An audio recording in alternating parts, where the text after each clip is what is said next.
நான் ஃப்ரீலான்சிங் பத்தி சீரிஸா போடலாமான்னு உங்ககிட்ட Instagramல கேட்டிருந்தேன். நீங்க முக்காவாசி பேர் போடலான்னு சொல்லியிருக்கீங்க.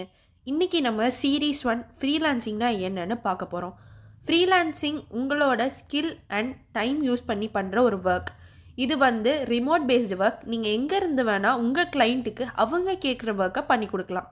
இது ஃபுல்லாவே 0 இன்வெஸ்ட்மென்ட் தான். அதுக்காக இதில மில்லியன் டாலர் ஏர்ன் பண்ணலான்லாம் பொய் சொல்ல மாட்டேன். அதிகபட்சமா ஒரு லேக்ஸ்ல நீங்க ஏர்ன் பண்ணலாம். இது உங்களுக்கு ஒரு சைட் ஏர்னிங்ஸ் மாதிரி.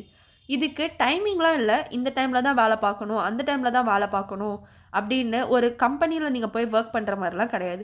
இது உங்களோட கன்வீனியன்ட் டைம்ல தான் வொர்க் பண்ணுவீங்க. நீங்க பண்ற வொர்க்க லீகலா ரிஜிஸ்டர் பண்ணணும் அப்படின்னு கேட்டீங்களா? அப்படிலாம் அவசியம் இல்ல. ஒருவேளை நீங்க பண்ற வொர்க்ல நல்ல ஏர்னிங்ஸ் வந்தா, நீங்க இப்போ பண்ற வொர்க்க ஒரு கம்பெனி அளவுக்கு கொண்டு போறீங்க அப்படின்னா, அதுக்கு நீங்க கண்டிப்பா ரிஜிஸ்டர் பண்ணி தான் ஆகணும். உங்க ஸ்கில் என்னன்னு தெரிஞ்சுக்கிறதுக்கும், உங்களோட கிளையண்ட்ஸ் எப்படி கண்டுபிடிக்கிறது, இதெல்லாம் நான் அடுத்த சீரிஸ்ல டீட்டெயிலா எக்ஸ்ப்ளைன் பண்றேன். எந்த சீரிஸ கன்டின்யூ பண்ணணும்னு நீங்க நினைச்சீங்கன்னா, கமெண்ட்ல ஃப்ரீலான்சிங்னு போடுங்க. Thank you.